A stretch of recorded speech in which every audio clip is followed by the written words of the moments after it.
With Irish Joe. Touchdown, Notre Dame! That's right. Welcome in. Welcome back, folks. Still no intro. I'm working on it. I want to come up with something really, really good. So it's going to take me some time. And so you get the quick one, man. There I am in your face first thing on a Monday. So welcome in. Welcome back. I'm going to say this on the record. I'm still going with Notre Dame still hot on the recruiting trail. Like, you didn't get Leighton Von Brandt, and it's like no one should panic about that. Auburn wants to drop a whole bunch of money. Let them take a whole bunch of money from Auburn. I think Notre Dame has bigger fish to fry. I'm in a good mood. The Sox beat the Cubs in the Crosstown Classic. I'm in a good mood. Edition of the Always Irish Show. Welcome in. Welcome back, everybody. Thanks for being here. As always, you can find the program on YouTube. It's still go Cubs go. Well, you could go right back up to the north side with that series loss. I understand the White Sox probably aren't going to make the playoffs and they're not winning anything this year. That's why I will take the win over the Cubs. I got to take what I could get. Take what I could get. And Sox Cubs is a big deal around here. And so I am Andrew, the White Sox are like the team for Major League. They're winning despite the ownership trying to tank. That's the thing, you guys. If you have any period of time where things are going good for the White Sox, it's in spite of ownership. You need to understand, Jerry Reinsdorf is that old mean lady who's trying to bottom out, not pay any money, and tank. And so if the team succeeds, it's like a middle finger to the owner. Like, that's how dysfunctional the White Sox ownership is. Like, if they win, it's almost going against what ownership wants. They were already batted up last year. They have the number 1 overall pick this year. So give me a break. How bad do you want my team to be? So for now, I'll take it. Jay Carr, it's the White Sox. They celebrate beating the Cubs, winning World War III, since their cheeks and have no hope. I feel bad for them. See, this is what you love if you're me. All the Cubs fans mad because this is a year they're going to compete and they're real contenders. And the Sox are nothing, but you couldn't beat the team you're saying's nothing. So, like, what? I don't know what to tell you. It's just so funny because I know the Sox aren't winning anything. I don't care. I need to take what I can get. And beating the Cubs in this series, it made my weekend. And really great, very entertaining series. Good baseball both ways. Exciting games, like whatever. It was a good baseball series. I'm mad they lost in early May. You're funny, Joe. Well, would you rather, Jay Carr, would you rather beat the White Sox in a series or lose to the White Sox in a series? Like, it's just an honest question. Like, you're saying that as if you don't care at all. If given the option, would you rather win the series over the Sox or lose the series over the Sox? Be honest about it. Jay Carr's doing the thing we do whenever Notre Dame doesn't land a recruit. We want him. We think we're going to get him. We want him. We're going to get him. And then when we don't get him, you know what? I got to tell you, I don't think he's that good anyways. Like, it's just always the psychology of all this stuff. The absolute psychology of it is awesome. It's just every time there's a guy where it's like Notre Dame's up there to be picked from. We want him. They go somewhere else. And the next thing, you go on social media and it's like, you know what? I think he's overrated anyways. And like, if these other teams want to overpay for something, go ahead. Like, it's all these psychological games. Adam says it's funny because the Sox aren't even trying. That's the best part. That's the part I want to bother the Cubs fans, is that they're actually trying to win. The Sox are not trying to win and took the series. Like, that's the funny part of it. That's the entertainment to me. Under a veil of depression, because I have ownership that doesn't even try to win in the playoffs. So you're damn right. It makes my day when a team not even trying beats a team that is trying and thinks they're good. We'll see you in October, John. Like, whatever. I'll be worrying about this football team before I worry about the Sox in October. Just let me have this one, okay?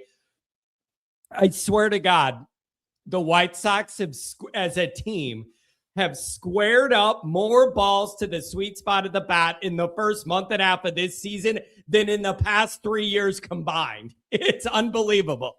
So I'm happy about it. I'm happy about it. It made my weekend, absolutely. And just seeing it, I know where the Cubs fans are at in their minds. You're not going to be in the playoffs, whatever. The fact is, you're trying to win. We're not, and we just beat you in the series. So deal with it. But the Cubs are a good team. They're going to be fine. They're going to be a playoff team. The Sox aren't. They're one game out in a crappy division where if you're like a little above 500, you can win it all. All right, I realize all of you guys aren't into the Sox-Cubs rivalry. We're going to talk some football here. John's acting like an IU football fan. Phil, here's the question for Phil. What the hell do you care? You got an Indiana minor league team? What do you care? You ain't even in the north side. You nowhere near there. What do you care about the Cubs? Doesn't Indiana have a minor league team you could get a hat of? What's your connection to the Cubs? I went there and I drank once. So sick of this Cubs stuff. I've said it before. I'll say it again. It has nothing to do with the Cubs as the team. It has everything to do with the location. You could drop any franchise in America into Party Central there on Clark Street, right by the lake. And you would have full houses and everybody would be partying all the time. When are people going to understand it has nothing to do with the Cubs? It has 100% to do with the location. I will go to my grave dying on that hill.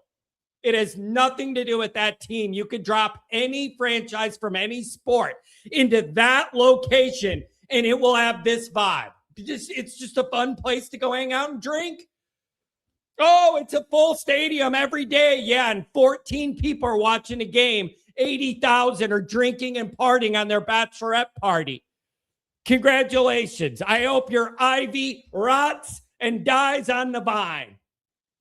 This North Side stuff. The worst song in America, too. It's like a cartoon. We win, and I got to look in the stands. Oh, go Cubs, go.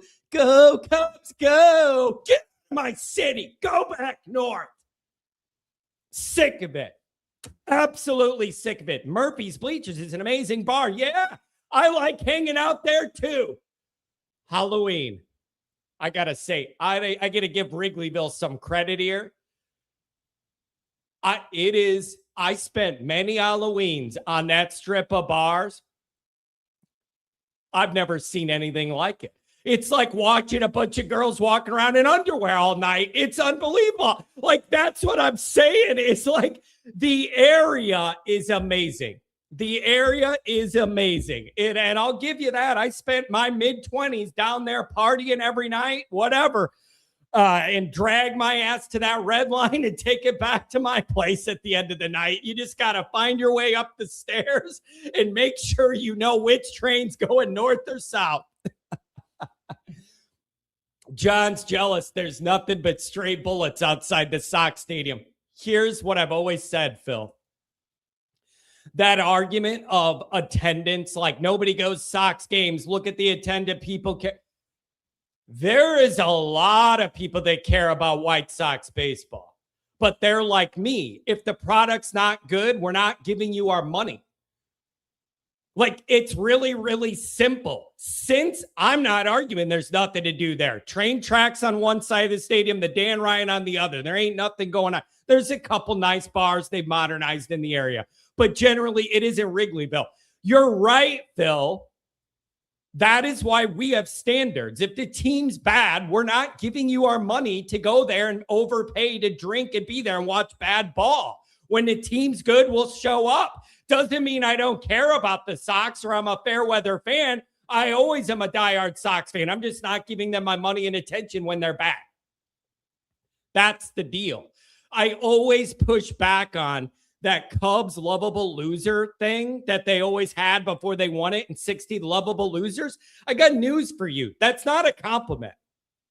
Like, I couldn't get my Cubs friends to understand you continuing to fill a stadium for a team that doesn't win anything for that long wasn't a flex. That was an embarrassment. Like, the Cubs fans didn't get it. They thought that was a flex. Our team's been terrible for 100 years, but we're going to go fill up the building every day. All that does is encourage them to keep being bad when you fill it up, even though they're bad for 100 years. Sox fans are loyal as all get out, but we're not going to pay to support a bad product. That's the difference. And there is no, well, we'll just hit all the bars and everything, and then the game's kind of secondary. You don't have that at the Sox place. You're going for the baseball, or you ain't going at all. So I'm in a good mood about that. But I realize Cubs are going to be a playoff team. It'll be fun for them in October, whatever. But while I can enjoy anything about the Sox, I'm doing it, damn it. So thanks for being here. Leighton Von Brandt chooses Auburn. They're overpaying on the deuce route and whatever. Notre Dame recruiting's still hot. That's what I'm saying. Still hot. Phil, you still didn't answer my question. What did you go to a bachelor party and that's your Cubdom or what? What are you in Indiana? What do you got for the Cubs? If anything, you're closer to the White Sox place. So what's the big deal? Anyways, God, I love knowing Phil's mad about this. This is making my day. I love it. I didn't know I could get to Phil like this. Phil, Pat's a big Sox fan too. So you got both of us on this one. As always, thanks for being here. You can find a program on YouTube. Yeah, 38 years since the last Natty. I know. I was waiting to see if somebody would say that. Why would you keep showing up to watch Notre Dame football? There was a lot of periods of time where I didn't. There was a lot of periods of time in the Weiss era where I was like, no, I'm not doing this anymore. I still watched it to be miserable and do all that. But like, no, I quit paying money to go to games when it was obvious you were failing. Andrew, I like the idea of a White Sox South Loop Stadium. The big complaint I have with the new stadium is if they angled it differently, the whole outfield view would be the downtown scene with Sears Tower and all that stuff. I'm not calling it Willis Tower. I'm not acknowledging the change to Lakeshore Drive. I'm not acknowledging any of this. So to me, it's the Sears Tower and Lakeshore Drive. If they angled the stadium right, the whole backdrop would be downtown. And instead, it's the Dan Ryan and nothing. They messed that up. So I don't know. Where do I want the stadium to be? Just like the Bears. Wherever there's the least traffic farther away from downtown Chicago. That's what I want. Is like come down south, somewhere where I don't have to deal with the city traffic. That's why I moved the hell out of there. Losing my mind, waiting in traffic 90 minutes everywhere I go. Couldn't handle it. Absolutely couldn't handle it. And the other thing, here's the other reason I'm glad I'm a White Sox fan.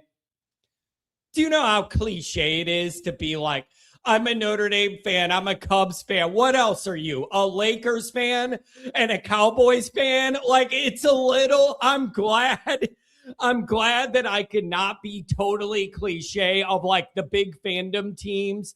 Like, I'm a Cubs fan, I'm a Notre Dame fan, and I like the Cowboys and I like the Lakers, man. Like, I just can't, come on. Miami's running the show this year. Go Canes. I'm going to tell you this.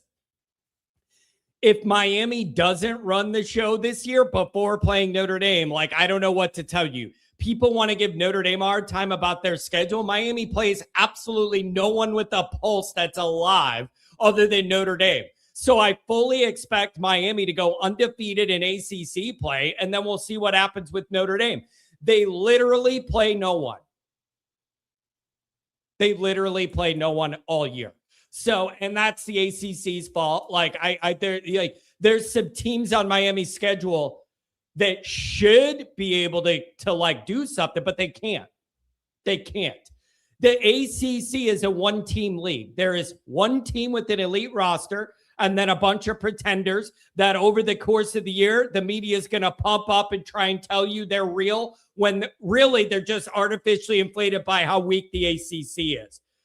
John, what do you mean? Pitt was that last year. Virginia was that last year. They're not real contenders for anything, but because of the weak ACC, they get inflated.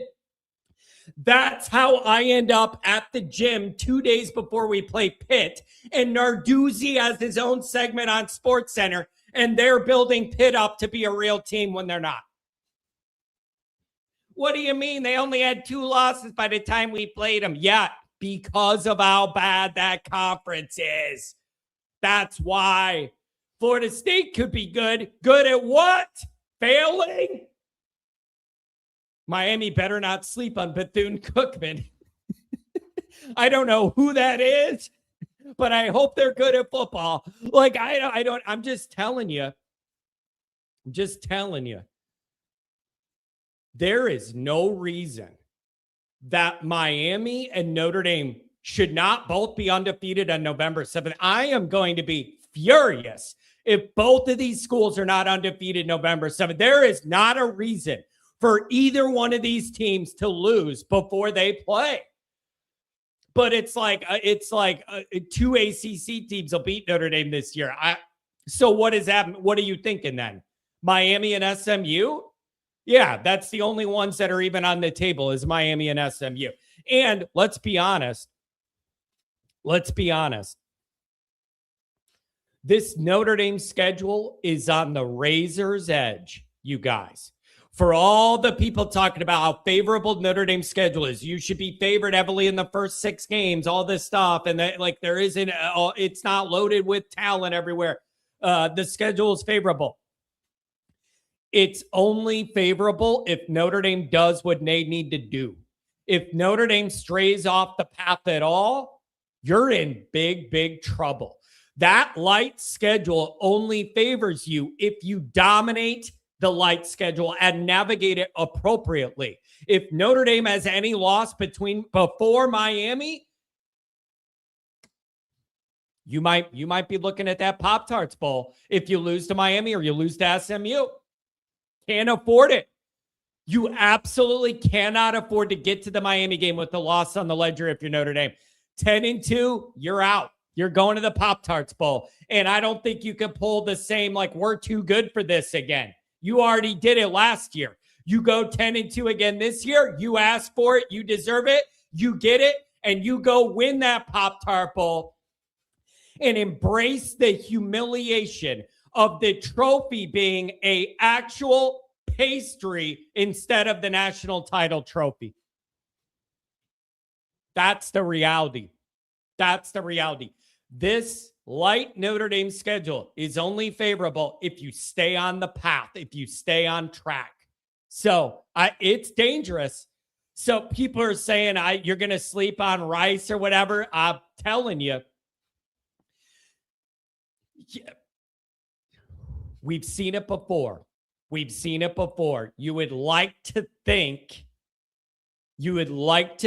Notre Dame's beyond that. The Northern Illinois, the Marshall, like whatever. You would really like to think that. But we got to see Marcus Freeman dominate September and protect home field more. Those are 2 things Marcus Freeman's got to do. Get through September and guard home field. Man, you would like to say, how can Notre Dame not be fully engaged and ready to go for the first home game of the year or whatever? I don't know. Ask Northern Illinois that. So I razor's edge. And if you get off schedule here, but meaning 1 loss before Miami, you're screwed. You're not going to be able to. We're going to go to you guys. We'll see what you guys think. You're not going to be able to. Like if you go 10-2, there's just not enough juice on the schedule because who are the losses to if you lose 2? Miami and then like one other dumb game? Or is it Miami and SMU? Like if Notre Dame was going to lose a couple, where is it? There's nowhere else to make up ground to impress on this schedule. You're on the razor's edge. So I need this program I need you to do what you need to do. Okay. But if you're sleepwalking for Conolangus Rice, I can't help you, man. What are you going to go sleepwalk in the game where you're honoring Lou Holtz's carcass? Like, this is unacceptable to me. Absolutely unacceptable to me. In the game, they're going to honor Lou Holtz's memory. You're going to sleepwalk. You just can't do it. Can't do it. So I don't know, man. It is go Canes. Texas A&M beat you guys last year. Yeah, good one. Good one. Thanks for reminding me. You guys lost a couple bad games too. Always Irish. Adam says, worry about Wisconsin. Here's something else that's come up. Something else that's come up is like, could Wisconsin sneak up on Notre Dame? I've seen some of this in the media. Could Wisconsin sneak up on Notre Dame? Because all the pressure in the world's on Fickell to not get fired. And they're like, whatever, here's my question, though. How can you not be ready and fully engaged week one? You get what I'm saying? It's not like it's week 7 and you're playing and nobody on your schedule is sandwiched between Miami and USC or something. You have this dumb game in between. There is no scenario where you can overlook week 1. It's your first chance to go out there and crack somebody that isn't on your team. So it's like, could Wisconsin be like a sleeper trap game? No, it's the first game of the year. The first game of the year can't be a trap game. It has everyone's full attention. No. So I don't know, man. It's Miami, I think, swapped Bethune-Cookman for Florida A&M. Oh, it's all the same to me, man. I don't even know. I don't know. So this is going to be beating Notre Dame isn't going to save Fickell's job. He's got to win 8 or 9 games. I don't see that happening. Here's the issue, though. You can fire Fickell all you want. To me, he has the personality of a log. That's number one. I can't see Luke Fickell motivating me to do anything but file my taxes. I've always believed that. I don't care about the Ohio State DNA. There's nothing about Luke Fickell that motivates me to do anything other than paperwork. I don't see it. Maybe it happens behind the scenes or whatever. I look at his personality as a log in the forest. I just don't see any juice from him. But here's the thing. You could fire Luke Fickell, but if you don't have the resources, what are you going to do next that's any better? Like Wisconsin has a resource problem. They have a funding problem. They have an NIL limitation. So I just think you can fire Fickell, but if they don't invest in NIL and structural stuff around the football, then I don't know how it's going to help you to swap the lead guy if they also aren't going to have resources. I will say this, though. Man, Wisconsin is a fun program when they're good. So it's a really unique, cool culture and play defense, and they had the running game and everything. I like their culture when it's going. But man, there ain't nothing happening. And you know what that reminds me of? It reminds me of, I saw this Twitter post of Northwestern's new stadium they're building. They tore down the one that was right across from my place where I could see Fitzgerald's office, that whole story. They tore that down. They built a new one.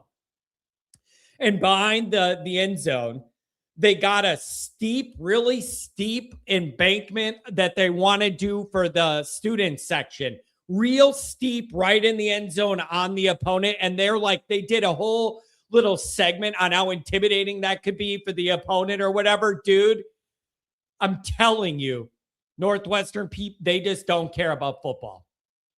They don't care about football. I was astounded living there, seeing a trickle of like 20 people walking into the game at 11 o'clock on a Saturday. They just don't care. The only times that old Northwestern thing was popping when I lived there was when the opponent came and they partied. When the Iowa people came, when the Michigan people came, when the Penn State and Ohio State people came. Downtown Evanston was popping then, but it wasn't because of the Northwestern people. It was everybody else. So it's a weird culture. I good luck filling up that student section because they did not care when I was there anyways. Northwestern doing all this for 3 wins. Yeah, whatever, man. Whatever. They got a lot of 11 a.m. morning games. All right, let me do a couple of these super chats. God, I just love I made Phil mad about the Sox Cubs stuff. There's really no comeback. You're trying to win. We're not, and we beat you. I know that bothers you. We're not even trying to be good this year. The Diesel Freak, $5 holler. Good morning from the Buckeye Outcast. Yeah, what are you? They sent you out of the fan base? $2 holler Cubs fan here. Good point, John, about location. Telling you. Everyone likes to party. Like, you got a beautiful strip of bars and restaurants right around the corner from the lake in Chicago. Any team you drop in that building is going to have a big following. Domer fan, solely $5 holler. I came to an Always Irish tailgate once, and I drank. I am a fan for life now. That is not allowed. There you go. Is that not allowed? Nope. It is allowed. Well, solely. It is allowed. But I just wish people were more honest about it. It bothered me that the Cubs angle is always like, we sell out all these games or whatever compared to the Sox. My argument isn't that. The attendance is very different. But I want to investigate why. When I've gone to these Cubs games, half the people there don't care about the game at all. No one goes to the Sox game for the atmosphere. You go for the baseball or you don't go. You don't go for the neighborhood. It's just a different thing. Rick, $20 holler, just popping in to wish the Irish good luck and great out this year. Hopefully my Aggies see the Irish in the postseason. Rick, you're awesome, man. It's good to hear from you. I'm glad you're doing well. Glad you're doing well. ND will have the number 1 class in 2 to 3 weeks. That's the other thing. So Von Brandt went to Auburn, a lot of money involved. I go ahead, man. If you want to overpay for that guy, go. I'm not going to stop you. You know who else is overpaying for players? Chad at USC. Chad's overpaying for players. I think he wants to prove a point. Or like make sure Notre Dame doesn't get a guy. We better pay him more. I feel like Andrew Gilmore was talking about this on the Patreon. I do feel like USC and Chad is overpaying for some guy. It's like, go for it. If that's like, you have everybody's got a finite amount of resources, whatever they are. It's up to you where you allocate them. So like, if they want to overpay, then go ahead. Go ahead. And so I don't know. Please stop the Cubs Sox nonsense. I will not. I will crow. I will enjoy my little moment, Tom. I will enjoy my little moment. Okay. I need it. I haven't had anything good to like in baseball in like 4 years. Damn it. Let me have one. Let me have one morning. Okay. One morning. So Chad is compensating. It is interesting. They're overpaying. Auburn doing the Deuce Night bag for Von Brandt. Like, okay, go ahead. But I will say this, totally biased, by the way, totally biased, but I'll just say, bad life choice choosing Auburn over Notre Dame. Like, I am totally like biased. I'm admitting I'm biased, but it is objectively a bad life decision to go to Auburn over Notre Dame. What do you mean? They're doubling his upfront money compared to Notre Dame or whatever. Yeah, what about the rest of your life, man? What about the rest of your life? Like, if you even graduate from Auburn, what about the rest of your life? Like, I'm just saying I'm just saying. It's so whatever, man. I ain't worried about it. Go get Simeon instead. Maybe now you have more money to pay on a better prospect. So go ahead and just do that. But to me, Notre Dame still got momentum on the trail. Just because they didn't get this guy doesn't mean they don't have momentum on the trail. You landed an elite O lineman, an elite D lineman in the last week. You're doing some good things. You're doing some good things. And so, but it is funny though. It's like they're not getting Simeon. Well, I had a thought at least. But it's like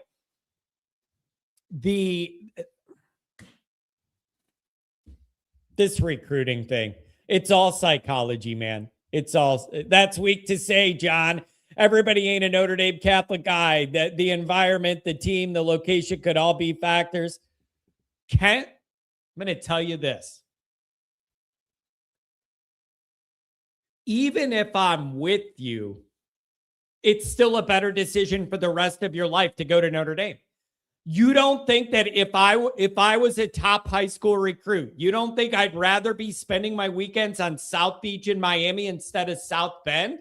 But you got to look at your entire life, not the next 3 years. You got to look at your entire adult life, not 3 years of college where you want to party and play football, not go to class and hang out with the women. You got to look at the big picture. And the big picture says Notre Dame's a safer bet to secure your family long term, even if you're making way less money in the short term. But I'm biased. Like that, unlike a lot of people, I will admit I'm biased. So like take what I say with a grain of salt because I'm biased. So whatever. At least I admit it. Looking back at my entire life makes me want to drink. Troy, I bet you do. And I bet you that what it just happened in the baseball series makes you want to drink more. I see that Cubs logo. Take that series loss back up north. Anyways, so we'll see what comes next for Notre Dame in recruiting. They have some other good options there at O-line. This class is still hot. It's still going to be fine. So whatever, man. Whatever. Tell me what Jalen Smith's doing. Manti's got the ND degree. Or where are they at? Manti Te'o does big-time media. I've seen him on one of the main channels breaking down stuff. Those guys are doing fine. Jalen Smith has restaurants now. Literally, Manti's been on mainstream TV talking football, and Jalen Smith's opening restaurants. There's one in South Bend. They're doing fine. I'm still mad about, well, I have things I'm mad about with both these guys, quite frankly. One of them involves an imaginary girlfriend, and the other one involves getting his leg shredded right before the draft. So I have really unfortunate memories regarding both of those guys. $5 from the Skeet. Skeet. Good morning, John. Skeet. Marcus Freeman is the best. Marcus Freeman is not the best until he proves he's the best. I love a lot of what he's doing, but he needs to win a title. It's time. Like, I can't say he's the best till you're the best. Really, really good. Better than what we've had lately. Oh, yeah. But the best, you better win a title for that. His fake girlfriend has a podcast too. Well, since they tricked him into saying she died, what's the podcast? Blank noise? Funeral music? Like, what do you mean? How can his fake girlfriend, they lied to him and say she died, have a podcast? What is it, just blank air? So anyways, yeah, Teo's doing professional football media and Jalen Smith owns restaurants. If those are your Notre Dame failures, I think you're doing something right. The numbers have been crunched. I talked about it last week. The numbers have been crunched. The data has been compiled.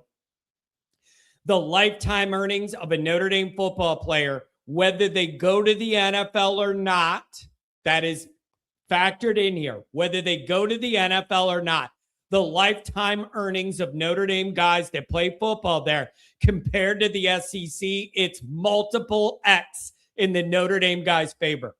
Whether you had a successful NFL career or went and did something else, the numbers don't lie of the lifetime career earnings of Notre Dame football players compared to those guys. That's not an opinion. It's a statistical, mathematical, financial fact. That's all I'm saying. Notre Dame's a good bet. Notre Dame's a good bet.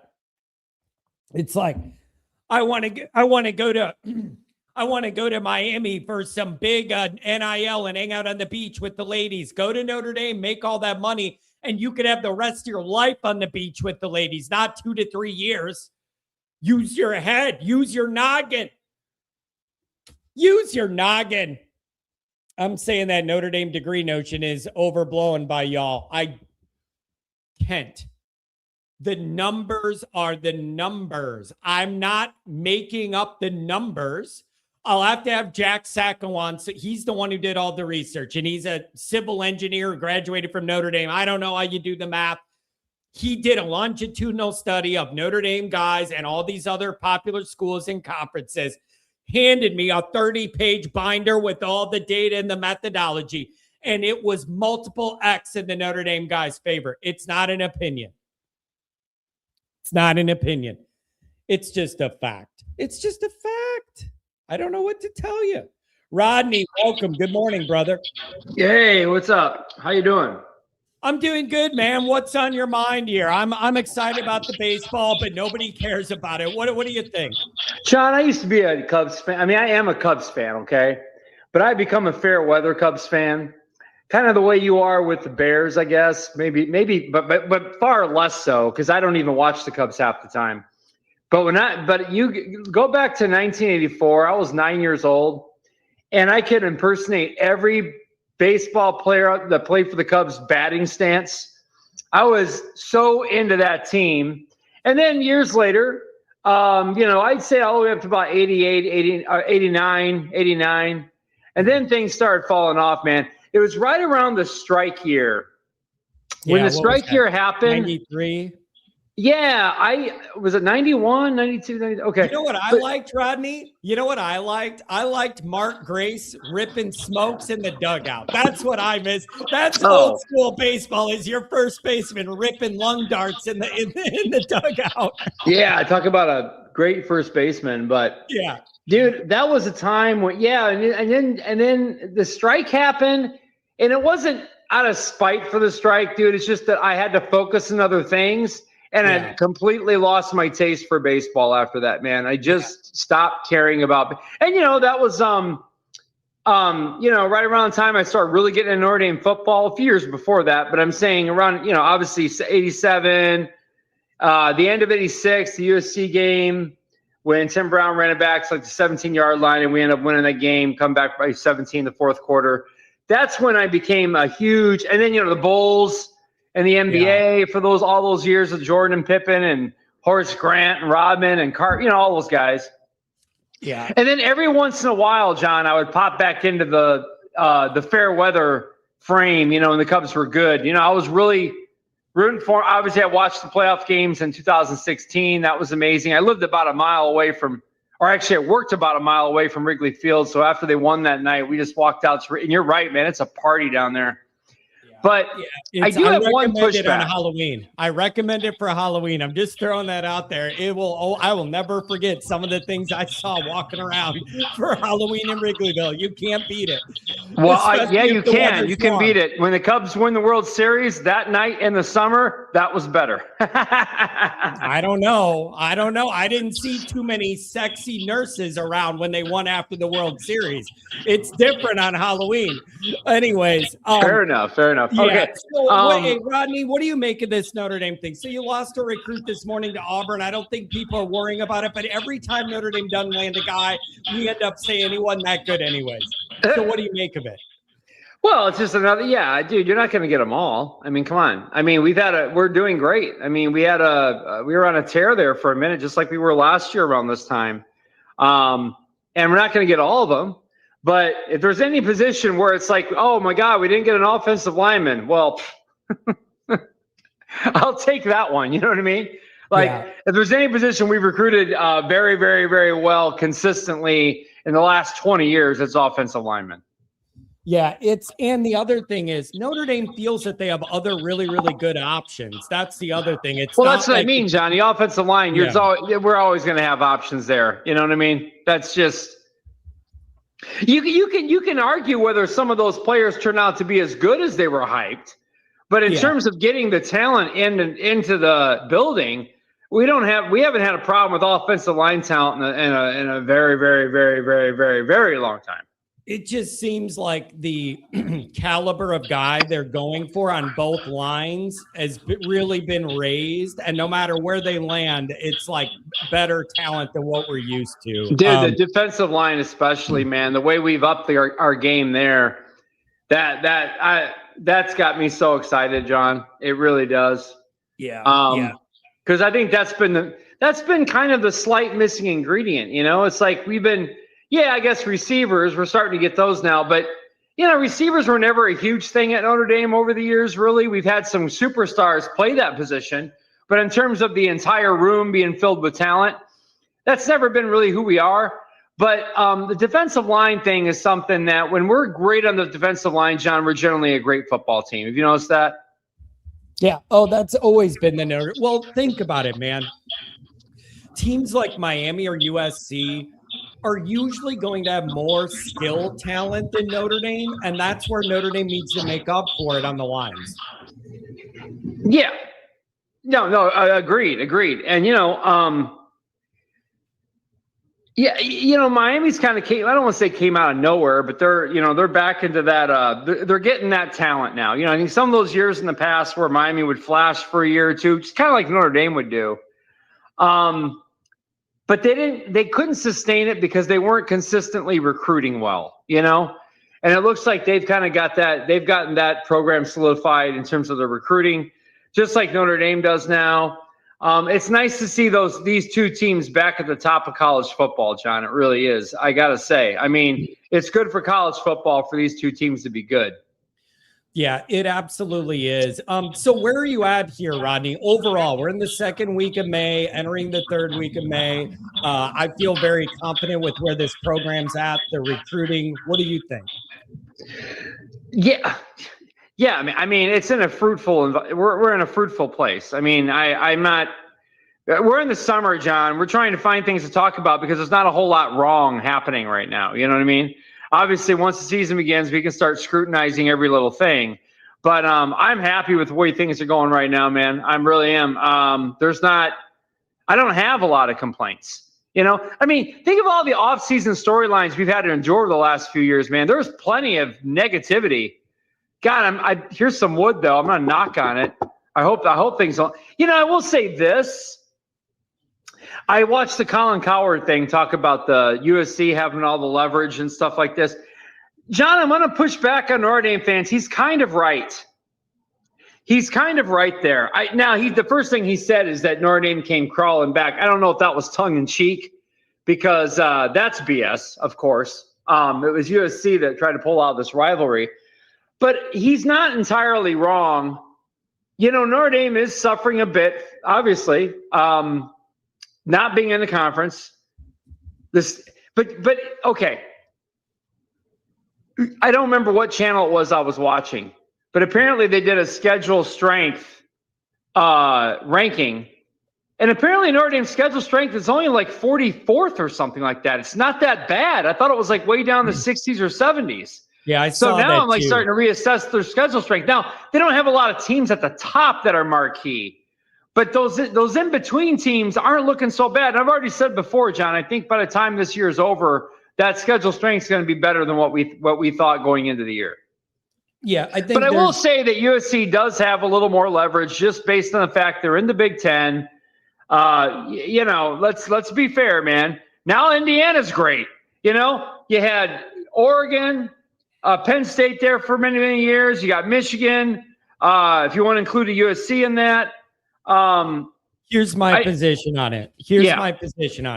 USC does not need Notre Dame on their schedules. The Big Ten schedule is plenty competitive. They do not need Notre Dame. Notre Dame needs USC more than USC needs us, but I don't think Notre Dame needs USC to the extent people are making it out. That's my position. No, I agree with you there. Yeah, because I mean, look, BYU could be really good this year. SMU could surprise people. I still think look out for Wisconsin. I don't know why. I just, we got to win that game, but look out for Wisconsin to be a more of a factor. Like you said, when that team's good, that's good for the Big Ten. Yeah. Yeah. So I don't know, man. I just think this program's in a really, really good spot. I think this recruiting class is going to continue to get better. That's what I think. Anything else, Rodney? Thanks for joining on a Monday. Yeah. One more pushback, John, just a little slight pushback. You're so right about Wrigley Field being in Party Central, but didn't we have to build that? Wasn't one time the South Side the place to be in Chicago? Yeah, what? Before the fire ruined the whole city? Fair enough, but I'm just saying. Before that old fire ripped through there and leveled everything, we were good to go. Yeah, listen, man, Wrigleyville's fun. I just always laugh because if the Sox are bad, diehard Sox fans do not give them their money. It's the way we are. We're not going. That's a great point, though. I never thought about that in terms of the location. You're so right, dude. I mean, you're in Party Central. I mean, how hard can it be? Yeah. So, but it's all good, man. And I baseball is a clever distraction, burning months of the calendar till football's back. That's what it comes down to. Yeah, and while basketball is kind of in the same realm, I mean, I haven't cared about basketball in so long, John. It's just me too. Since Derrick Rose, really, since Derrick Rose is with the Bulls. So yeah. Hey, Rodney, you're the best, man. Thanks for touching base on a Monday. Have a good week. You too, bud. Have a good one. Oh, Rodney's a good guy. I love some of you guys are really not happy that there's some baseball talk here today. It's just, I talk about Notre Dame football 9,000 hours a year. We're in the off season. I have 15 minutes of me enjoying the baseball and people are like, I thought this show was about football. I love you guys. Swanton Bomb. Just stop using the word need. It's more of a want. Yes. This is exactly where I'm at. Yes. I want USC on the schedule. Am I convinced it's an absolute need and Notre Dame can't make the playoff unless a USC's on the schedule? Nope. No, I want it. But people acting like Notre Dame's so desperate and they could never build a competitive schedule without USC on it. I push back on that. I do.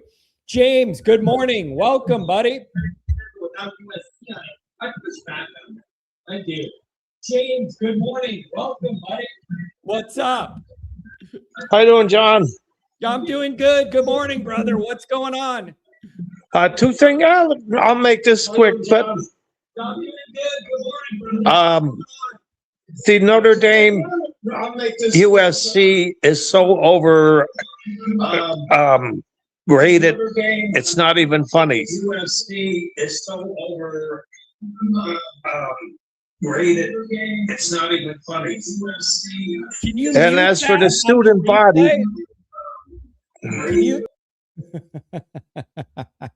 James, turn down the YouTube part, because we're hearing an echo of everything we're saying, and keep the camera net from your neck up.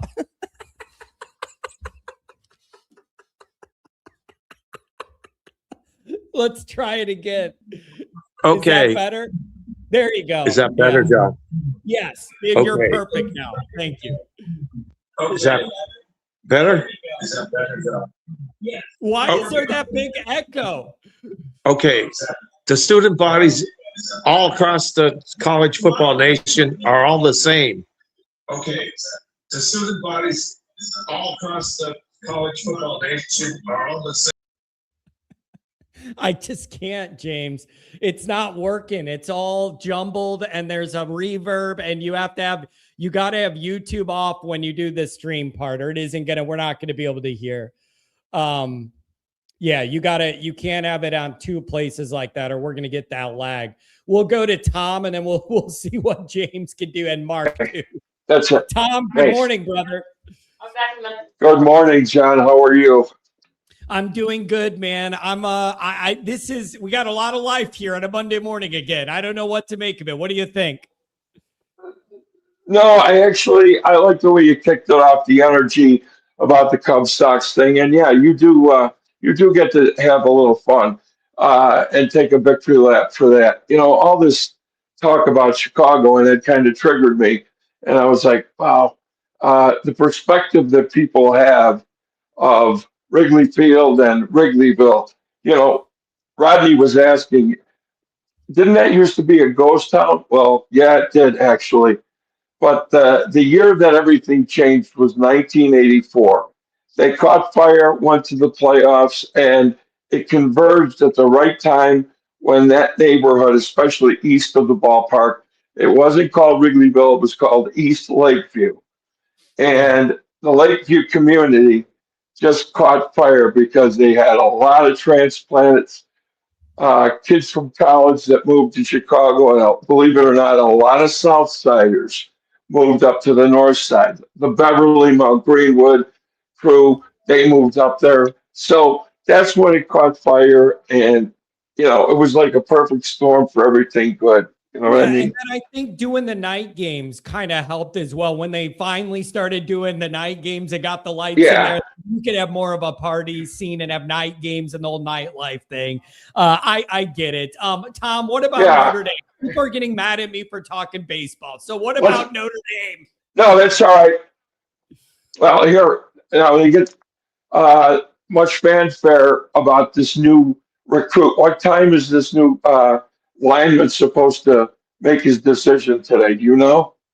Well, the Von Brandt one was at 8:00 this morning. That's how we knew that he picked It- Auburn. Yeah, that was first thing this morning. Oh, Auburn okay. dropped a bag on him. So All right, that's I didn't I heard that, but aren't we expecting to pick up another one today? I don't know. If that's going on, it missed me. If there's another one Well, today, I anyway, missed that. what? But the defensive lineman, David, how do you pronounce his last name? Folorstrom? I can't pronounce his name. Yeah, yeah. I saw that kid play 3 times last year, and in one game against a perennial powerhouse, St. Rita, St. Pat's was holding their own, and he was actually playing nose guard, and he was playing as a defensive end because he was the whole team. That kid plays. That kid plays angry, and he was getting double and triple teamed against St. Rita, and I think I was watching him play Notre Dame, but St. Rita, uh, you know, really controlled that game and started pounding on him. But he was the only guy on St. Pat's team that played that whole game, and he just kept coming. I guess after the game, the St. Rita coach remarked to the St. Pat's coach, Tom Zukowski, he said, that kid is an animal. He's going to go far. And at that point, he was not being heavily recruited. Somebody got a hold of his tapes, and they did a good job at St. Pat's promoting him. I think we got a real bulldog and somebody that's lightning quick. Yeah, and Tom, we're gonna get more information on this because Goolsby and I are gonna sit down. Zibikowski's going to join us, and so we're gonna be we're gonna be able to talk to Tom about David and the development and the recruitment and the pipeline from Notre Dame to Chicago and that old thing. So we're gonna we're gonna be able to hear from Zibikowski is head coach, and then we'll be able to get all the details. We have Santucci coming on with them, who's the president of St. Pat's. Right. So we're going to be able to get both of those guys to give us some more details about how this all came together. Well, I'll tell you what, the night before, he committed on Friday and he graduated Thursday night at Holy Name Cathedral. I'll tell you what, that Marcus Freeman, a tip of the cap, by going back to some of the old traditional pipelines, there still is a lot of talent here. I saw a picture of Bone Crusher from Mount Carmel yesterday. So Tom Lemming had a photo shoot with all the top recruits of the Chicagoland area, not just the Catholic League. And I'll tell you what, there is some real talent there. Yeah. And what never used to happen was the Southern schools putting so much pressure on the Chicago area, and they are coming. Auburn, Alabama, Miami, even Texas, Texas A&M, and Oregon. So the whole recruiting game, as we know, has completely changed, especially with the NIL money. And at the end of the day, when these people are saying, well, like beefing about South Bend and all that, it's just, John, it's a age old or an old age argument that a lot of the misinformed people and the lazy journalists, they still think South Bend is a shithole. It's not. And, Notre Dame, I'll tell you what, Marcus Freeman gives me more hope than I ever thought possible coming from him. I really do. Now, we just have to make sure or pray to God that his coaching, there's no more big faux pas, right? And I believe he's surrounded himself with some pretty good coaches. So we're lucky. I'm so excited, but I'm cautiously optimistic as always. I'm more cautious because if they do lose a couple games in that schedule, it's going to be very hard. You can imagine the negativity and the push against Notre Dame to go to the playoffs. So, It's just not an option. It's not on the table, man. Tom, for a lot of schools, they would beg to end the year 10-2. That would be progress, double-digit wins. We're moving in the right direction. Where this program is at, 10-2 is a nightmare.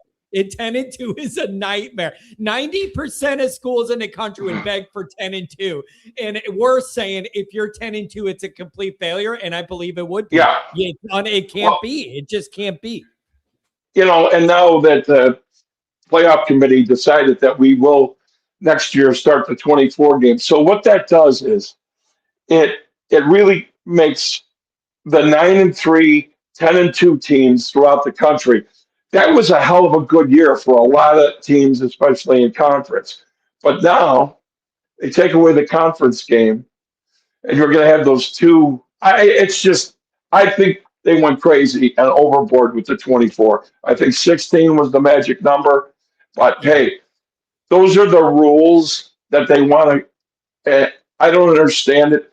So you'll see a lot more schedules changing. I think Tim Hyde on the Patreon wall was mapping out, the Texas Alabama thing for Notre Dame.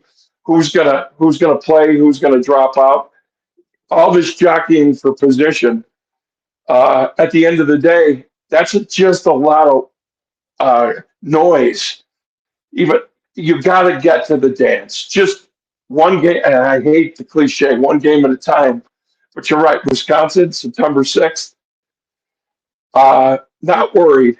I'm just excited about it because we'll unveil. Now, let me ask you a question. What game are they going to do the honoring of Lou Holtz? Is that the Rice game?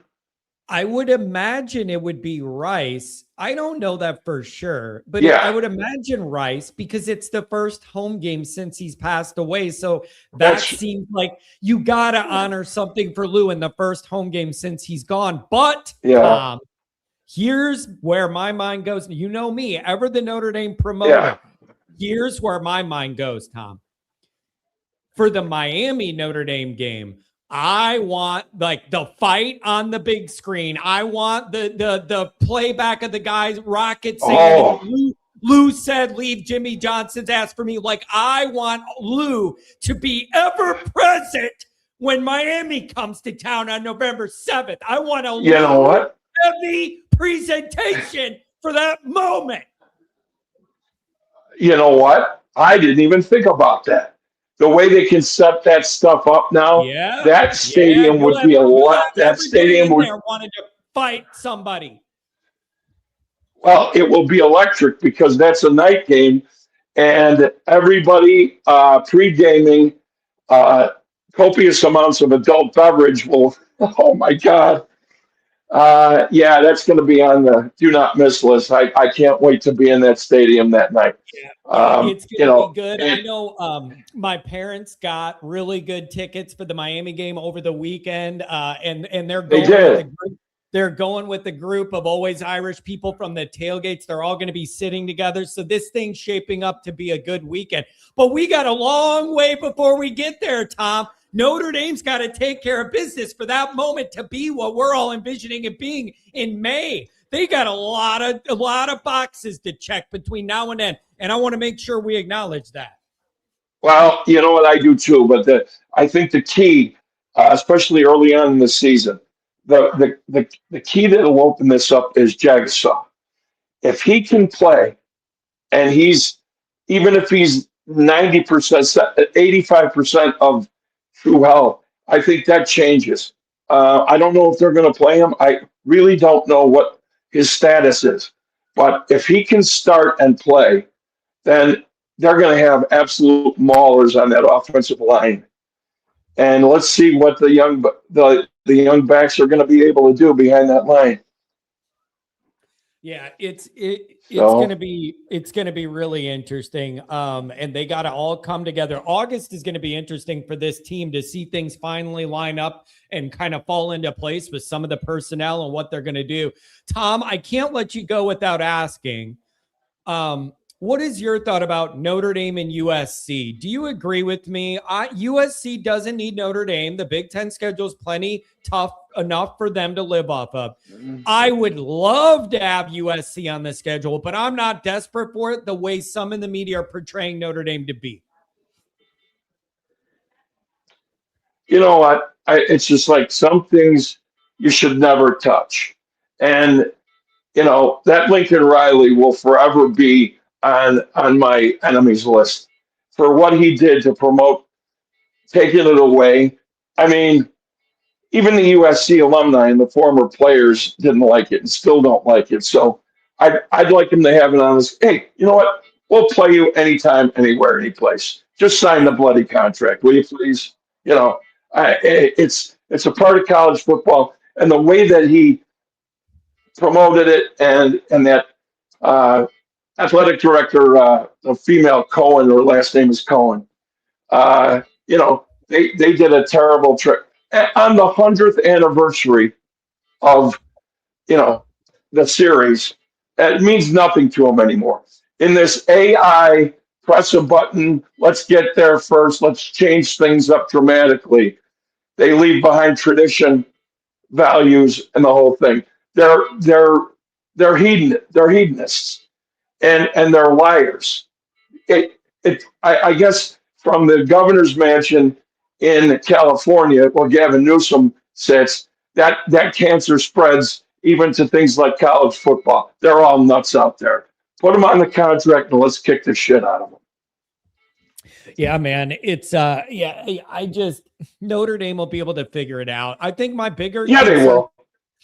Tom, my bigger little anxiety with this scheduling thing is, what do you do if you're Notre Dame if an Alabama or a Texas or a Florida say, you know what, we don't want to play you anymore. We're pulling out of our contract with you. So then you don't have USC, and you also don't have this marquee home and home series that we're looking forward to coming down the line. That is where Notre Dame would get the screws put to it in terms of scheduling. Texas was already complaining about, why did we play Ohio State when we could have played Central Michigan and it cost us the playoff? Like, we didn't need to play Ohio State. So like that, if that happens, it really does put Notre Dame in an interesting scheduling position. And then you have the 5 lame ACC games in your pocket with that deal or whatever. But that would be interesting. Or does going to 24 make teams feel like they could take some more risks non-conference and go ahead and do it because there's a wider margin to get in the playoff? I don't know. But your last point is a good one, and I think that's the silver lining in the 2014 playoff. But also, it's kind of deceptive. So let's say, Texas decided, let's say they played that Central Michigan, and then, they did make the playoffs. But guess what? If you want to dance, you got to pay the fiddler. Sooner or later, it's payday time and you got to prove yourself. So now, Tom, here's the other way it could go, though. The other way it could go is I'm trying to put myself in the mind space of like an SEC AD or whatever. And do you want to play Notre Dame? The 24 teamer obviously casts a wider net. You have to be less perfect to be able to gain entry. But if you're of that mindset, would you not then look at it and go, well, now we're angling for those buys in the first round or whatever and playing Notre Dame? Maybe it's a loss that knocks us out of that. So like, if you were that worked up about that, you still might be because you want one of those buys in the 24. Yeah, 100%. You know what? It's going to be an interesting thing, but college football, as we know it, is gone. And, you know, old timers like me that love the tradition and the history of college football, you just have to expand your mind, open it up, and let's see what we got. Because at the end of the day, it's still a great game. I still love the rivalries. Now, going to an FBS type of a format for college football playoffs is interesting. And at some point, most people don't realize if you are a true student athlete and you are going to classes and in pursuit of a degree, you know, that's a tough thing to ask a kid to do, especially with all the media. And look who you're playing against. These guys that are taking basket weaving and not pursuing a degree. I mean, that Georgia quarterback from last year, the Miami quarterback that transferred from Georgia, I can't even say his name. I mean, 7.5 years in college, nobody cares, you know. And look, just tee it up. We can't. They're playing by their own rules. Like when Dabo said, "Well, Notre Dame makes their own rules." Really, Dabo? Is that what it does? Oh, you got pinched. You got pinched by the new way of NIL and transfer portal. You couldn't do it the old way that you learned when you were a student athlete at Alabama. And here's a guy pissing and moaning with 2 national championship, but Notre Dame prints their own money. They own their own television network, according to him. I didn't know that. You know, that's the perception. You know, all these people, perception is their reality. But boy, I can't wait till Notre Dame gives them their reality and serves it up. This is going to be a very interesting year in this sport. There's going to be some drama, and we're going to be right in the middle of it. Tom, God bless you, my friend. Anything else as you start running the city of Chicago on a Monday? Oh, don't put that on my head yet. We're not running it yet. Not till next February until we knock Brandon Johnson out. I got a plan. I got a guy. Tom, I can't wait. Have a good one, buddy. See you, Jono. Bye-bye. We'll see you. Tom is a sometimes political operative in the city of Chicago. He's angling. Oh, man. Look at this. Mark's coming up. Look at this, though. You don't even believe this. Chris 555, Miami 48, Notre Dame 13. Miami 51, Notre Dame 10. You don't even believe what you're saying, bro. I know you don't believe that. Like, and then here's the other one. Man, that Corey Etherman defense will be top 10 this year, if not top 5. Yeah, so will Notre Dame's. So then you guys got to explain to me, where are these 48 and 51 points coming from? If that happens to Notre Dame at our place in November, this channel will probably go away. Like, I don't know what to tell you if that happens. Like, that's what you want to happen, not what you think is going to happen. Be real about it. Love the Irish 365. Skeet. Notre Dame fans do not need to embrace the 24-teamer. College football doesn't either. We saw the flaw last year with the current format. Adding more garbage to garbage gives you more garbage. However, love the Irish. Philosophically speaking, you may be right. However, all of this garbage you're talking about, more garbage, adding to more garbage gives you more garbage. Money. And I am of the belief that the group in charge of all this, they will forsake what is probably best for the sport for more money. More money. That's what it all comes down to, is more dough. And the more games there are, the more money there's going to be, even if the games are boring or mismatched or blowouts or whatever. More games equals more money, and all these people are after more money. I think they gave up caring about the quality of play and like what's best for the athlete and all that a long time ago. So I don't know. I just think it's more games is more money. So if you ask me where I think it's going, it's more games for more money. So I don't know. I love when John gets on his philosophical stuff. Yeah, I just think it's all about the money, man. Mo money, mo problems. John using big words. I don't even know what I said that was a big word. Mark, good morning, brother. Good morning.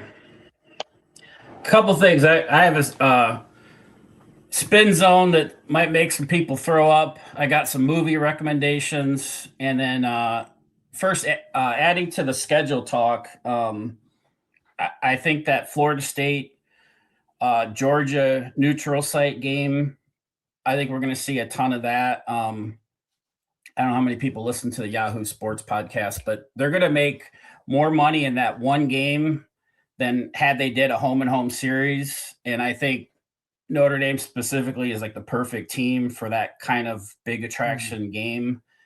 Definitely see that being the norm going forward, is these pop-up games at these NFL stadiums and stuff. Notre Dame's perfectly built for that. First off, with recruiting, getting two 5-stars in a week. Last week, fresh off of getting 3 or 4 the last cycle, depending on what service you use. I mean, we've been asking for that for years. This guy this morning made me think of the quote. I think it was either Jonas Walton or Osborne, but they said Notre Dame's kind of selling the NIL packages as temporary money, and what you want is permanent money. And that's kind of how I see it. You're always going to get outbid occasionally.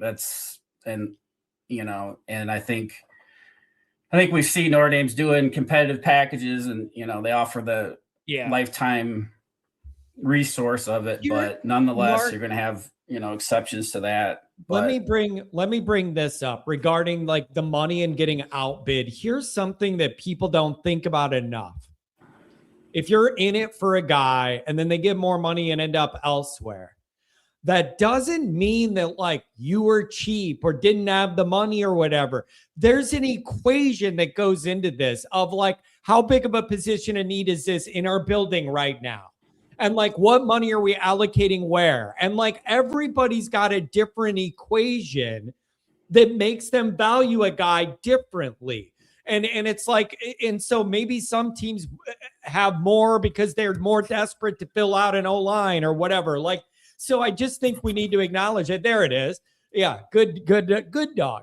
And so I just think that isn't talked about enough. It's, you didn't get a guy, you cheaped out, or you don't have the money. No, maybe you just don't value that guy as much and you would rather put more money somewhere else or do something different. So I just asking people to think about that part of it, because every school has a different equation and every player depending on need. Yeah, Tim Hyde just had a great video about like the business of the management in that regard. But I haven't called in for a minute, so I'm a little behind, and I want to talk about something that barely ever gets talked about, and that's Aeneas Williams. Okay. No, I'm just joking. Just joking. But to the title of your show today, the scheduling, I think we all think we have to beat teams convincingly, because we are going to be under the microscope. And I think I'm reassured by Marcus Freeman's style of coaching, super aggressive, starting off with Marty Biaggi. And I've given the field goal stats on here before, but all you need to know is in the last 2 seasons out of 136 teams, Notre Dame is dead last during the last 2 years. in field goal percentage. It's unbelievable stat, and embarrassing for a major team, let alone powerhouse. But hopefully we have that figured out. And if you think back when we lost Brian Mason, we thought we were screwed because of what he did. Yeah. And now I think special teams is more weaponized than ever. I think we've got more return touchdowns the last 3 years than the previous 8. And that, along with the aggressiveness with Freeman, they're creative. They changed the freaking rule because of, that fourth down in a playoff game on our own 20-yard line. So I think, the analytics to call, 4th and 9 from our own 16-yard line in a 14-point game in that Stanford game, to me, that's still the wildest play call I've ever seen in my life. That 84-yard touchdown from your own end zone. And if that goes wrong, we're crucifying the coaching staff, because that was a 14-point game with the season on the line, and to pull that out of your ass and it worked. And then, all of Buckner's trick plays, Arkansas ran a double reverse pass where Faison passed it to Fields. Like the shit we're doing to win, where we're not just rolling out the helmets expecting to win. I think it's reassuring. It goes a long way. And then they're not just throwing shit at the wall, like running it willy-nilly. So the instances they do it, it works. And then with the aggressiveness too, there's only 6 teams in the country that have averaged more 4th down conversions than us the last 2 seasons, 2 of which are the academies for obvious reasons. So kind of all this to say is, like, we have a boatload of talent. We have a coaching staff, aggressive as all hell. And I think I think that's kind of reassuring as we kind of look at what's coming up in this, this season. But we just need to look the part, beginning to end, game 1 to game 12. And then I've got a spin zone I'm going to give you. I'm here for it on a Monday morning. All right. Our last 3 losses have been to a national champion in a championship game. It was a 1-possession game with 29 seconds left. Now, if Ohio State misses that field goal, we have the ball with the chance to tie. If the previous possession, Jeter makes a 27-yard field goal, we have a chance to win that game. Kent, you kiss my ass because I said it's a spin zone, okay? The very next game is a loss to the eventual national. Good job getting ahead of that one. The very next game is a loss to the eventual national champion runner-up by one possession, the field goal game we could have, should have won. And then the game immediately after, because we can't hold an extra point. So those 3 losses, 3 consecutive games, the difference between winning a national championship and being in national championship contention. Is it ridiculous? Yes. Those 3 games, those 3 instances. And on the opposite side of that, which is concerning, is the last 3 big games have been 3 losses. And if this trend continues, dare I say, we're reverting back to Brian Kelly days. Where you're beating the teams you should beat, and then you trip up against the better teams. That's on everyone's radar, because he's changed the trend. He's got the 2nd best record against ranked teams since he started coaching. 5 top 10 wins. So he's changed it, but those last 3 games, as close as they are, if this continues, it's a fair point, Mark. That's a very fair point. And so the other part of this, Mark, is like where this program's at. That's the bar now. You know what I mean? Yeah, there is no other growth or any other levels to go to. It's winning at that level is the only bar now. Like there are no other intermediate levels of success. Like that's where we're at now. That's how high it is. And it's a lot of pressure. Mark, getting through September unscathed, protecting home field. Those are two things I need Marcus Freeman to improve on. I love a lot of what he's done. Those are the first two things on my radar is right there. So get through September and take care of at home. And if you'll remind yourself, who do we play at home? SMU and Miami. And so those are two big ones that I'm looking for you to check off the list. Yeah, so I think, that opportunity is there. And of his 11 losses, 7 have been one score, 5 by field goal or less. So see, Mark, that's the other thing. Notre Dame doesn't get blown out. And I know some people are always going to say that Ohio State score was a lot disguised how bad we got whooped or whatever. In the middle, there was a middle part of the game where they were controlling it. Let's be honest. But the final scores, Notre Dame doesn't get blown out. Like, they might lose, but they don't get blown out. They're in every single game.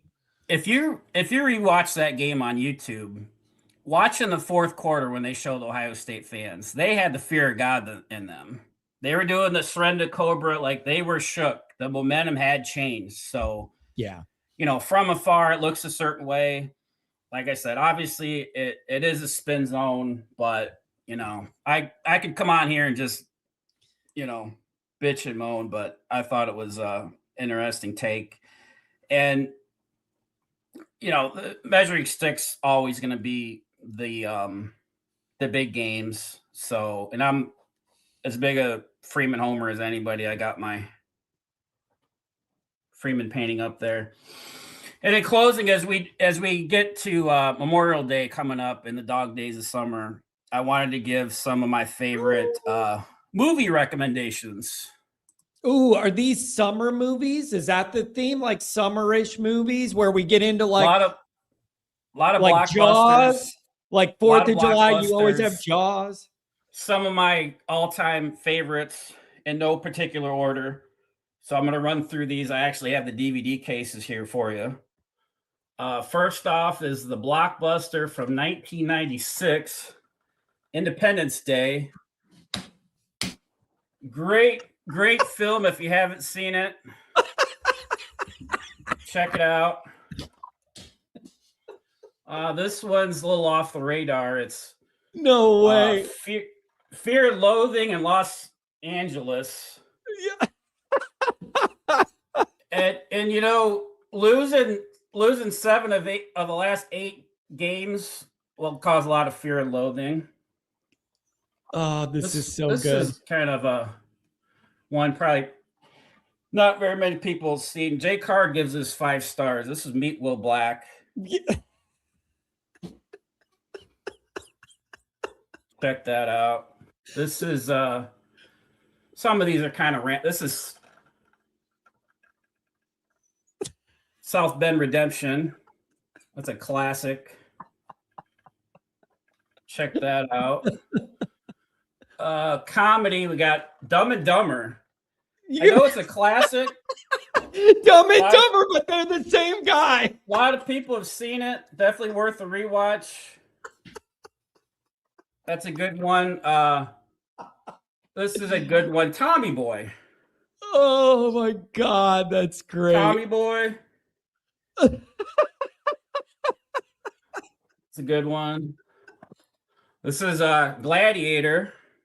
Oh my God. That's a classic. Of course, we got The Matrix. Yeah. That's a good one. Couple more here. I got Anger Management.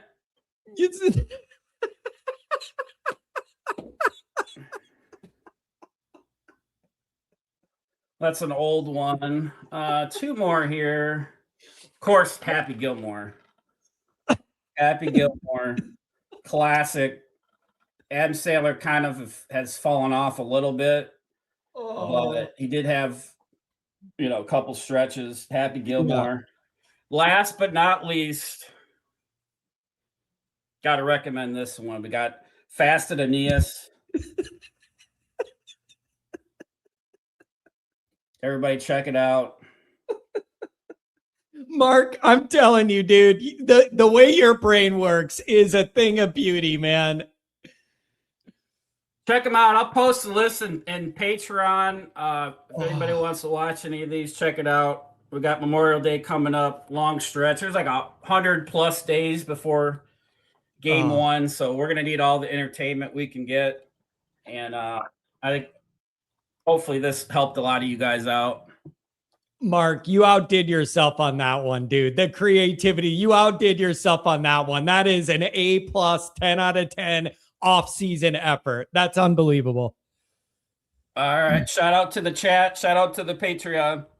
Oh, God, that was good, Mark. God bless you. That is unbelievable, the work he does. God, that's good. That's hilarious. Andrew Gilmore, and then Luis is going to come up. What's wrong with schools making more money? Paying the players put a huge financial strain on the athletic program. God, I can't believe how did Mark make those look so real? It's one thing to come up with the concept, but to make it practically, tangibly look that like real, that dude is smart and creative. What's wrong with the schools making more money? I think it's more of a matter of there's nothing wrong with the schools making more money. But the argument is while they're making more money, they're watering down the playoff and it's not as compelling of an operation anymore. Like nobody's, if there was a way to make the teams more money, but still have a really competitive playoff, that would be like awesome on all fronts. I think the fear is you're gonna have some more non-competitive playoff games or whatever. And is that best for the sport? Should you be able to go 8-4 and have a chance for the championship? Like, if it goes to 24 teams, are 8-4 teams getting in there? What is the bottom of the top 25? Is it 3 losses? Is that pretty much it? Maybe it's got to be 9-3, or someone tell me at the bottom of the top 25, are there 4-loss teams at the end of the year? Not. So like, I don't know. It's just a worry of watering down whatever it's going to be, even though you're going to give more money. And then I've seen the other argument here of, even though these guys are getting paid a lot and all that, you're basically asking college age guys to play an NFL man schedule now. And what does that do to their bodies when they're basically playing 16, 17 game like an NFL slate?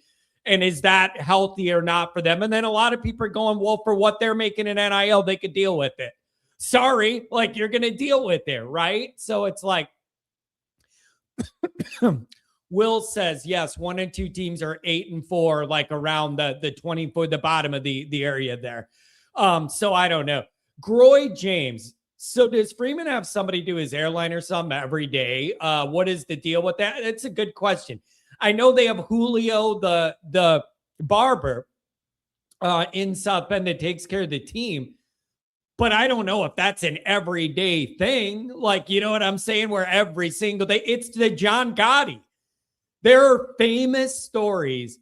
John Gotti got his hair done every single day by a barber before he went out in public, so he looked perfect all the time. Every single day, he would pay a barber to trim everything up before he left. And that's what started causing trouble with everybody else around that mob operation, because they were like, dude, you're too flashy. We're going to get busted. This is not what this is supposed to be. It's supposed to be like Carlo Gambino, where he's so low key and it not a big thing. And then you got him. He wanted to get that hair done and his nails shined and nose hairs trimmed every single day. That's what John Gotti did when he was at the peak, just to go see his public. That's what he called them, his public. Luis, God bless you, man. I'm so sorry for the loss of your dad, Luis. Oh, no. I started my eulogy here, and he doesn't have the, there you go. You got to unmute your mic, Luis. Best looking guy in the Supermax. Yeah, it was wild how much money he had coming in on a daily basis at the peak, but it was just bound to blow up on him. You can only live that way for so long in that world without attracting the wrong attention. Luis, feel free if you want to jump back, Luis. I don't know what happened. But God bless. Luis's father passed away over the weekend. So Our thoughts and prayers are with the family. We have multiple candles lit at the grotto in memory of Luis's dad. So we're trying to do our part the best we can. Kent's got an answer. As a black man, he uses what? Big 10? I don't even know what that is. Biggin? Bijin? I don't know what that is on his hairline. And he probably only gets a line up every Friday or every 3 days, keep it fresh. Basically, he's thinning out. Man, I don't know anything about that hair culture. Maybe it's just time. If you just wear a do-rag, nobody needs to know what your hairline is. I don't understand the problem. Just wear a do-rag and then you don't have to worry about it. How much would you laugh if Marcus Freeman straight up came out to coach against Wisconsin with an ND do-rag? The ND right here and the do-rag tail, baby. You can't beat it. That's a professional operation, damn it. You got to have the do-rag. You got to have the rag, baby.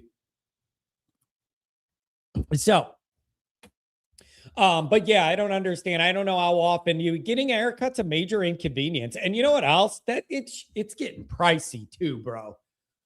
I'm sorry, man. I don't go to some barber thing where I'm sitting there and they're like shaving me with like it is in 1952. I don't go there and they're shaving me with the straight thing. I got one girl that I've known in my hometown for 30 years, and that's who I go to. But boy, she keeps raising the prices. Boy, she keeps raising the prices, man. And it's like, lady, I don't have enough hair to value what you're charging for you to do 3 minutes of buzzing me, and I'm out of there.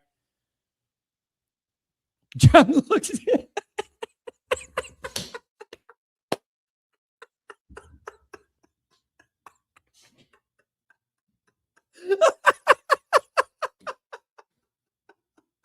I'm only laughing because it's true. But what you end up with, Phil, is there's a blend.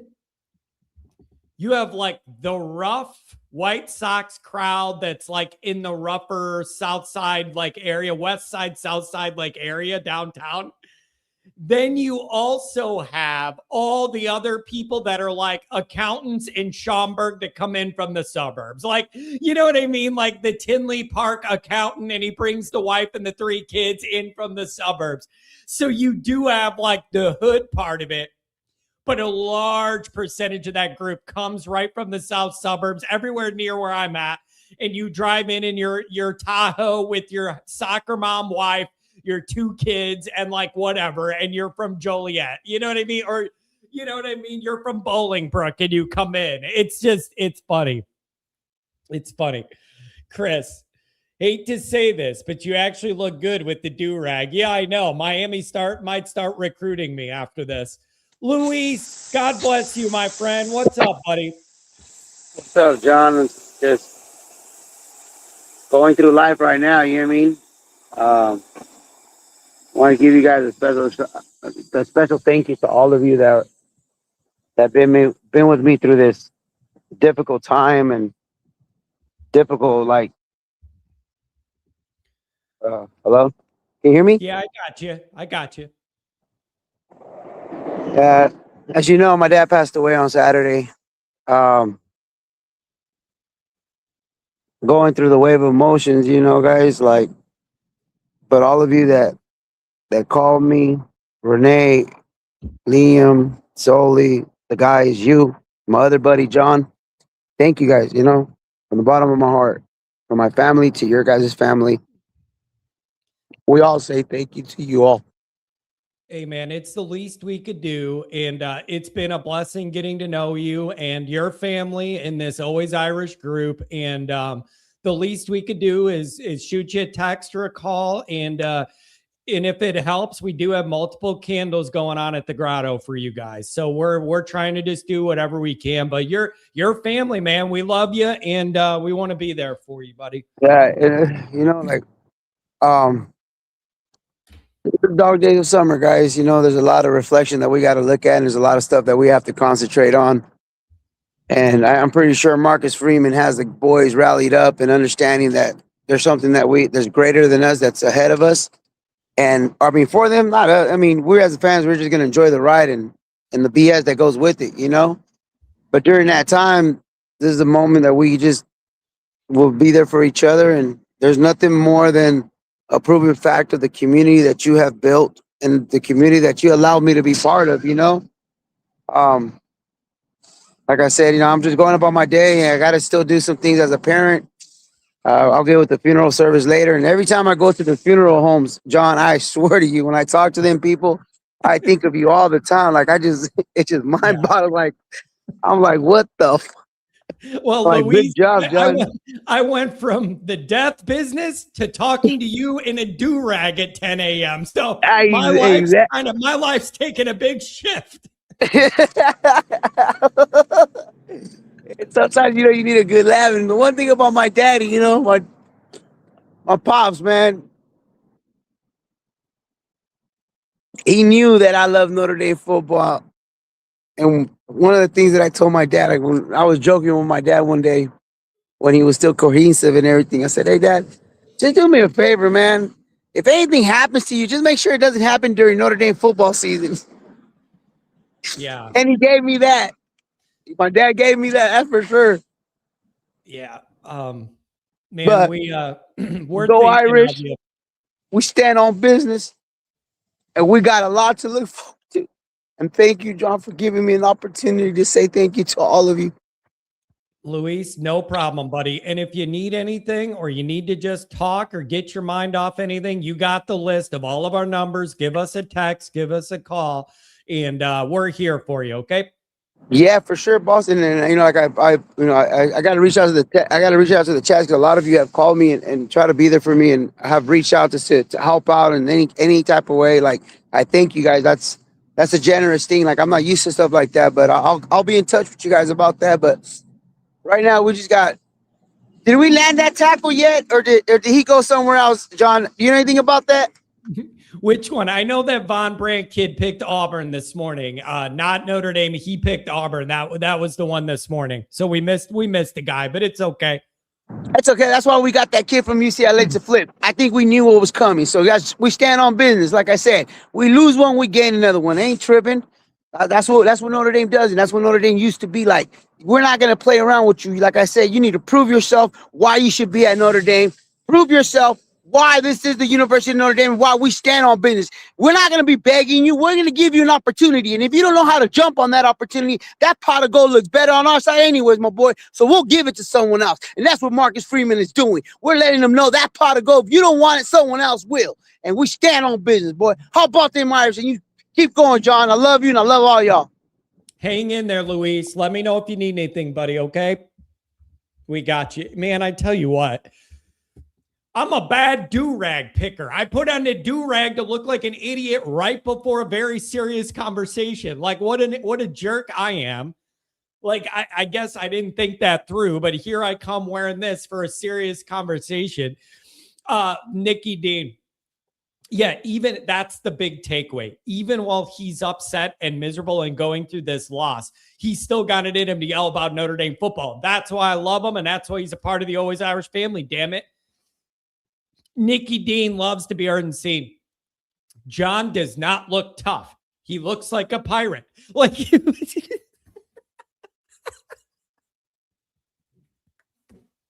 only somebody like me could wear a do-rag to look cool and tough, and all anybody thinks is that I'm a pirate with scurvy in 1764. Yar, me mateys.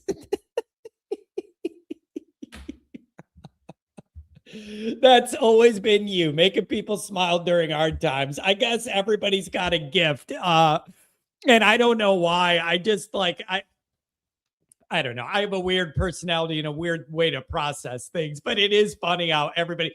Omar's a big fan, man. I'm missing context, but wow, the do-rag. Omar, you like a guy with a little edge, little rough around the edges. I'll try and give you that, right?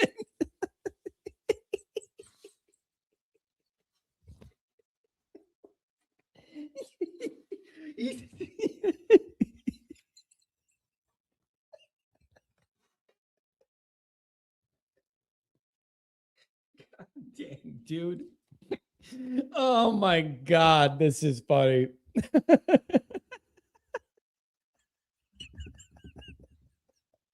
The pirate from the Dodgeball movie where they're like, dude, you're not a real pirate.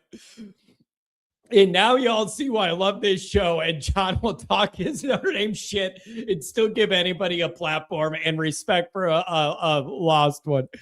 Oh man. You know what the thing is, you guys, man? A lot of people who do this take themselves way too seriously. Like sometimes people just like a guy that'll laugh at himself or do something goofy. Like it doesn't have to be all buttoned down and serious all the time. Like I don't take myself too seriously. Certain things, you know, when I'm serious or mad about it. But man, we're in the middle of May. Can a guy wear a do-rag and have a good time? Like, I don't know. Like, I'm not going to wear it down Crenshaw Boulevard in LA. I'm not going to do that. Blue do-rag does look tough, John. I only got the black ones. I'm just telling you, man. Like, I don't take it too seriously all the time.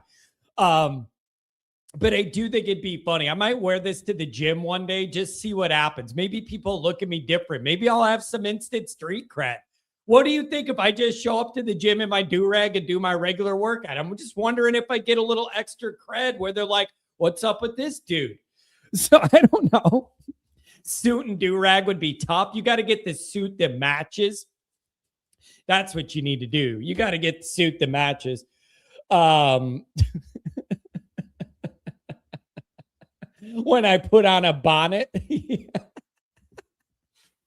You remember that Kevin Samuels guy before he had a heart attack? Does anybody know who I'm referencing? If I say Kevin Samuels, does that register to anyone in the YouTube world? And then he rose to a huge thing of fame and then died right when he was peaking. He always went off on the bonnet people. Does anybody have any idea who I'm talking about with Kevin Samuels? And I still look up the YouTube videos because they're hilarious. But then he died right in the middle of it, right when he was peaking. Oh man. Omar wants me to take my shirt off. That's it. Just what he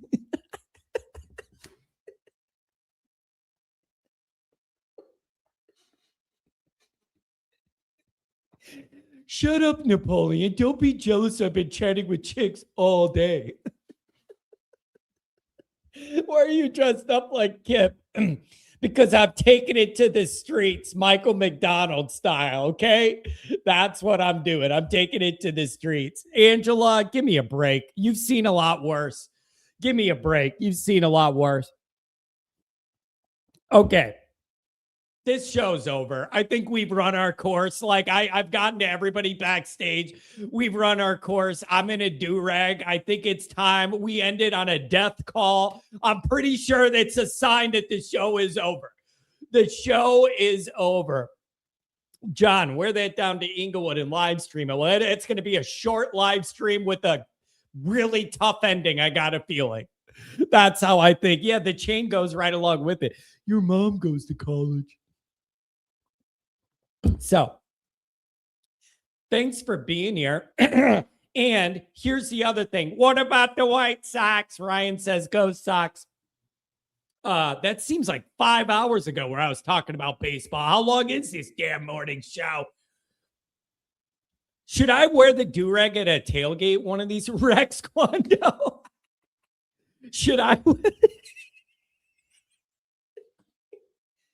Should I wear the do-rag to the next tailgate? It would stop my bald head from getting burnt.